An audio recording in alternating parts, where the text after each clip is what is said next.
Dia dengan pakai, tak apa dia pakai. Aku tak tahu apa dia pakai. Lepas tu, dia tengah masak sekejap. 30 saat setelah tu, dia kat luar tengah bersih. Dengan duduk cangkung kan. Duduk cangkung. Aku tak tahu apa dia tengah bersih. Bersihkan kuali tu masuk dalam balik. Lepas tu hidang kat luar. Okay, sebab kat rumah dia tak ada kuali yang banyak. Tapi dia kata bukannya nak masak selalu yang untuk kenduri. Dia kata. So cakap okey tak apa. So kita kena guna. Dah kotor kita basuh. Guna balik. Tapi pengalaman yang sangat best. Tanpa paksaan Sebab ada yang cakap jangan paksa Bella. Kawan dia marah dia. Kawan-kawan saya marah saya. Kata kenapa nak suruh Bella. Saya tak paksa. Perkara sebaliknya berlaku. Saya kata saya nak buat catering. Tu Bella marah kata mana boleh.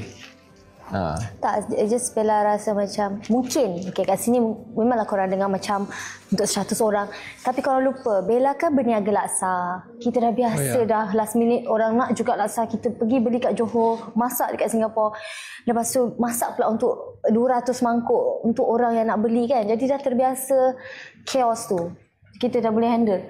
Tapi macam Bella cakap, bukan Bella bersendirian. YB dia bagi semangat juga, tapi macam just you okay? Macam tu je. Are you okay? You need anything? Okay, ada macam tu. Yang paling Bella geram lagi, kan korang nak tahu tak? Bella tengah dekat dapur, Bella tak siap lagi. Tapi kawan dia masuk dapur. Dalam keadaan Bella tu, Bella rasa macam kalau tak kenal kan, pakai baju kelawar. Tapi Bella pakai jawab untuk tukar masa nak masak tau. Korang jangan bukan. Dia tak fikir bukan-bukan. Because you mention ni, jangan fikir bukan-bukan. Tak lah, kan mention sebab kan baju kelawar. Actually Bella tukar time tu, okay? Dia dengan my mum semua ambil. Sebab lebih selesa nak bergerak kan. Ya Allah, korang tahu tak, dia bawa kawan dia masuk kat dapur. Bukan dah sengaja nak bawa. Tak, nasib baik dia kenalkan. Kalau tak, Bella rasa kawan dia tak kenal. Ingatkan, dari Filipinnya pembantu helper. Dekat Jana dari Indonesia, Bella mungkin dari Filipin. Firstly, do not say that about yourself. Yeah, okay.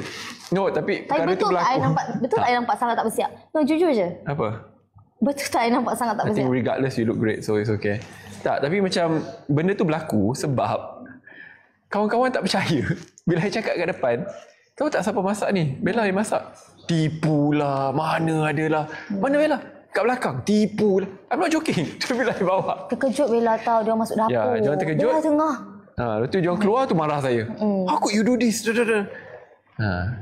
Tanpa diorang sedari, Bella lah yang nak masak juga. But I mean, she did that back to back by the way, bukan pada satu hari je. Tapi tak apalah, kita keluar dua topik masak sebab lama sangat. But I think it's quite impressive lah.